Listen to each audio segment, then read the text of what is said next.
13 अप्रैल 1990, बैसाखी का दिन जहां फसल कटने की खुशियां उम्मीद लेके आती हैं, लेकिन ये बैसाखी इस देश के सबसे बड़े हत्याकांड का दिन बन गई, जहां 1000 से ज्यादा आदमी, औरतें, बच्चे और बुजुर्ग मारे गए। कौन थे ये लोग? आम किसान, व्यापारी, बच्चे, माएं, जो शांति के लिए आए थे, पर जैसे ही वो वहां इकट्ठे हुए, पीछे से चुपचाप गेट्स बंद करवाए गए और ये आम लोगों की भीड़ बहुत ही जल्दी एक निर्दयी, बेदर्द, क्रूर, निष्ठुर, पापी जनरल डायर के आदेश से रक्तपात में बदल गई। एक शब्द का ऑर्डर, फायर, सुनते ही गोलियां चली और शांत वाला माहौल को चीरती हुई गई। मासूम सिविलियंस को छेदती हुई ये गोलियां कुछ ही सेकंड्स तक नहीं, कुछ मिनटों तक नहीं, पूरे 10 मिनट तक चलवाई गई थी, नॉन स्टॉप।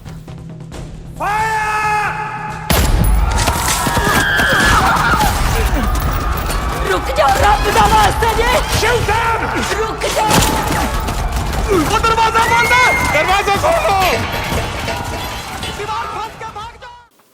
एक एक गोली एक एक मौत को निशाना बना रही थी। माँ अपने नन्हे से बच्चे की ढाल बन गई। वृद्ध अपनी जिंदगी की भीख मांग रहे थे। जवान भागते, लेकिन दीवार के सामने जाके रुक गए। ऐसे एक एक करके लाशें गिरी, खून बहा, चीखें गूंजी। जब गोलियां रुकी, जलियांवाला बाग खून से नहा रहा था। जी, ये है कहानी जलियांवाला बाग की।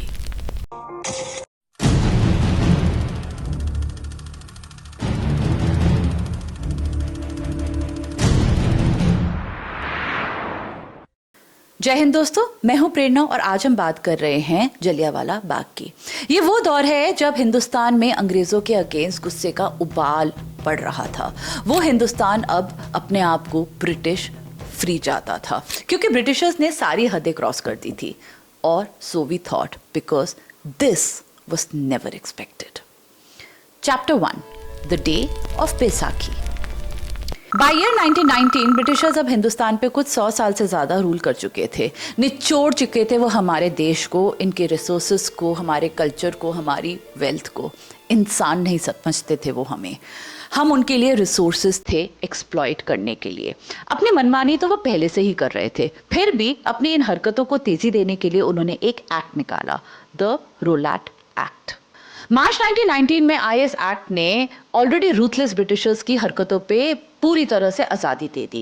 As per this act, Britishers अब किसी को कभी भी, कहीं भी, बिना किसी कारण, बिना किसी मुकदमे के अरेस्ट कर सकते थे।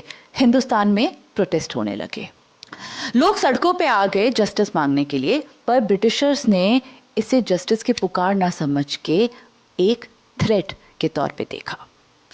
पूरे देश की तरह अमृतसर, जो शहर अपने हिम्मत और अपने हक के लिए लड़ने के लिए माना जाता है, वहाँ टेंशन्स ऊंचाइयों पे थी, जिस कारण वहाँ के 2 prominent leaders, doctor Saifuddin Kitchlew and doctor Satyapal, arrest हुए रोलैट एक्ट के अगेंस्ट आवाज़ उठाने के लिए। जब लोग उनकी रिलीज की मांग करने के लिए गए डिप्टी कमिश्नर के ऑफिस पे, तो बात सुनने के बजाय उन्हें गोलियों से जवाब मिला और सिटी में मार्शल लॉ लगवा दिया गया, जिसके अंतर्गत अब पब्लिक गैदरिंग बैन हुई, सिटी में मिलिट्री का रूल लागू हो गया और कर्फ्यू लगवाए गए। उस दौरान आया बैसाखी का दिन, 13 अप्रैल 1990, जब हजारों की संख्या में लोग इकट्ठे हुए थे जलियांवाला बाग में। कुछ आए थे प्रोटेस्ट करने, बट ज्यादातर, काफी सारे लोग थे अनजान, बस अपने परिवार के साथ बैसाखी की खुशियां मनाने आए थे, बेखबर कि उन गेट जिसके अंदर वो गए हैं, अब वो वहां से कभी वापस नहीं आ पाएंगे। Chapter 2, the devil who ordered death. Brigadier general Reginald Dyer पहले से ही कोई देवता नहीं था। वो था ब्रिटिशर्स का लॉयल एम्प्लॉय, जो हिंदुस्तानियों को इंडियन सिटीजन्स ना समझ के क्वीन का सब्जेक्ट समझता था, और उसके हिसाब से सब्जेक्ट्स को कंट्रोल किया जाता है। लेकिन उस दिन वो इस सृष्टि के अंत तक हिंदुस्तान और सारे हिंदुस्तानियों का मुजरिम बन गया। जब उसे पता चला कि बहुत संख्या में लोग जलियांवाला बाग में एकत्रित हुए हैं, उसने वो सब हिंदुस्तानी सिविलियंस ना देख उनमें अपना दुश्मन देखा, जिस कारण शाम को 5 बजे जब सूरज ढल रहा था, डायर अपने 50 सोल्जर्स के साथ .303 ली एनफील्ड राइफल उठाए हुए आगे चल पड़े। वो 2 गाड़ियां जिसपे मशीन गन लदी हुई थी साथ लेके आया, लेकिन जलियांवाला बाग की तंग एंट्रेंसेस के कारण वो मशीन गन्स अंदर तक नहीं पहुंच पाई। अपने 50 सोल्जर्स के साथ वो चुपचाप अंदर गया, अपने जवानों को लाइन अप करवाया, बाहर जाने के सारे रास्ते रुकवाए गए, बंदूकें भीड़ की तरफ तनवाई गई। Then he gave the order fire. बंदूकें फायर करने लगी और बिना सोचे वो अपने सामने खड़ी भीड़ के शरीरों को छीनती रही, ना देखते कि वो बच्चा है कि उस बच्चे को गोद में लिए उसकी माँ। 10 मिनट तक लगातार अंधाधुंध गोलियां चली। 1650 बुलेट्स वर फायर्ड। जो लोग दीवार चढ़ के भागने की कोशिश कर रहे थे उन्हें गोलियों से मार के गिराया जा रहा था। बाहर जाने के रास्तों पे तो पहले ही सोल्जर्स खड़े थे, तो एक ही रास्ता दिखा कुछ लोगों को, एक चीज जो बाग के बीचों बीच थी, एक कुआं। गोलियों से बचने के लिए लोगों ने वहां उस कुएं में छलांग लगानी शुरू कर दी। फिर क्या हुआ, वो कुआं अब लाशों का घर बनने लगा। 120 से ज्यादा बॉडी से भर गया था वो कुआं। कितने बेबस होंगे वो लोग जो गोलियों से बचने के लिए उस मौत के कुएं में कूदने जा रहे थे। एक ऐसा कैद खाना बना दिया था डायर ने जलियांवाला बाग को, जहां से बाहर आने का बस एक ही रास्ता था, मौत का रास्ता। Chapter 3, Britishers neither shocked nor sorry till date. जैसे जैसे सूरज ढला, बारूद की सुगंध और जलियांवाला बाग का कब्रिस्तान बनने की खबर पूरे अमृतसर में फैल गई। डायर ने शहर में कर्फ्यू लगवा दिया, जिस कारण परिवार जो अपने फैमिली मेंबर्स को ढूंढने जा रहे थे उन्हें रोका गया। घायल जो इलाज से जी सकते थे उन तक डॉक्टर नहीं पहुंचने दिए। परिवार, दोस्त और आसपास वाले जो अपने मृत के शरीर के पास जाके रोना चाहते थे उन्हें भी वापस भेज दिया गया। घायलों को मरने के लिए छोड़ दिया, उनकी चीखें अनसुनी कर दी। तो इस सब पे ब्रिटिशर्स ने क्या बोला? उनके मुताबिक 1000 की बजाय 379 मौतें हुई और 1500 की बजाय 1000 जख्मी हुए। तो क्या? चाहे ब्रिटिशर्स के दिए ये नंबर्स गलत और झूठ हों, फिर भी एक बार ही मान लेते हैं, तो क्या 379 लोगों को मार देना और 1000 घायल करना जस्टिफाइड था? Like I always say, does not matter if the count was 1000 or 379 because even one life matters. चलो अब देखते हैं इस पे अंग्रेजों के ऑफिशियल व्यू एंड स्टेटमेंट क्या थे। उन्होंने इस हत्याकांड को कंडेम नहीं किया। इनफैक्ट शुरू में तो उन्होंने इसे डिफेंड किया, ये कह के कि रिबेलियन रोकने के लिए ये जरूरी था। द हाउस ऑफ कॉमन्स, जो lower house of British parliament है, उन्होंने इसे कंडेम किया, लेकिन हाउस ऑफ लॉर्ड्स जो अपर हाउस है, उन्होंने उस शैतान डायर की तारीफ की और उसे सेवियर ऑफ इंडिया बुलाया। डायर को तो कोई पश्चाताप हुआ ही नहीं। इनफैक्ट उसने तो ये कहा कि अगर मशीन गन्स अंदर जा सकती तो मैं उसका भी यूज करता। हद तो तब हो गई जब एक ब्रिटिश न्यूज़पेपर ने डायर के लिए डायर फंड शुरू किया और रेस किए 26,000 पाउंड्स रिवॉर्ड देने के लिए डायर को।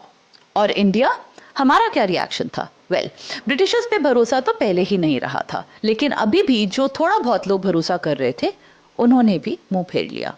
रविंद्रनाथ टैगोर, जिन्हें अपने लिटरेचर के लिए नाइटहुड की उपाधि दी गई थी, वो उन्होंने त्याग दी, वापस कर दी।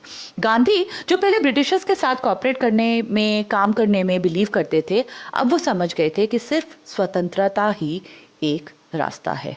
उधम सिंह, इन पर तो मैं एक पूरी वीडियो बनाऊंगी, जो इस हत्याकांड के सर्वाइवर थे और 20 साल से ज़्यादा रुके वो अपने रिवेंज लेने के लिए और असैसिनेट किया माइकल ओ डायर को, जो तब पंजाब के लेफ्टिनेंट गवर्नर थे। चलो वो तो तब की बात थी, पर बाद में डिड दे अपोलोजाइज? 1997 में queen Elizabeth II Jallianwala Bagh आई। उन्होंने इसे डिस्ट्रेसिंग एंड ट्रैजिक इवेंट बोला, लेकिन कभी फॉर्मल अपॉलॉजी नहीं दी। 2019 जो 100th ईयर था इस मैसेकर का, हम इंडियंस को बहुत उम्मीद थी कि अब जब दुनिया बदल चुकी है तब तो शायद ब्रिटिश लीडर्स एक अपॉलॉजी तो दे देंगे। British prime minister Theresa May ने इसे shameful scar on British history कहा and she expressed deep regret. The tragedy of Jallianwala Bagh in 1919 is a shameful scar on British Indian history. पर माफी, sorry, ये word sorry अंग्रेजी का शब्द, ये अंग्रेज हमारे पास तो छोड़ गए हैं, लेकिन हमें ही बोलने से कतराते हैं। आप कभी भी अमृतसर जाएं गोल्डन टेम्पल माथा टेकने के लिए तो प्लीज़ बिल्कुल साथ में वहाँ जलियांवाला बाग है, वहाँ ज़रूर जाइएगा। देखना कि कैसे आज भी वहाँ गोलियों के निशान दीवार पे हैं। और अगर आप आंख बंद करके कोने में खड़े होकर ध्यान से सुनेंगे ना, तो मैं गारंटी के साथ कहती हूँ आपको वहाँ हज़ारों लोगों की चीख की पुकार सुनाई देगी। एंड यू नो व्हाट, सबसे बड़ी आयरनी की बात यह है कि वो सारी की सारी गोलियां अफसोसजनक हमारे ही देशवासियों ने चलाई थी, जो इंडियन ब्रिटिश आर्मी में भर्ती हुए थे। वो अपने ही गोरखा, बलोची और राजपूत रेजिमेंट से थे, जो अपने ही देशवासियों पे गोलियां चला रहे थे। सोचे, अंग्रेज़ों के ऑर्डर मानते हुए इंडियंस को ही मार गए, बस और नहीं। I will get too emotional, इसलिए अब मैं यहाँ से चलती हूँ। अगले हफ्ते फिर मिलूंगी एक और जर्नी के साथ। तब तक के लिए स्टे देसी, स्टे इंडियन।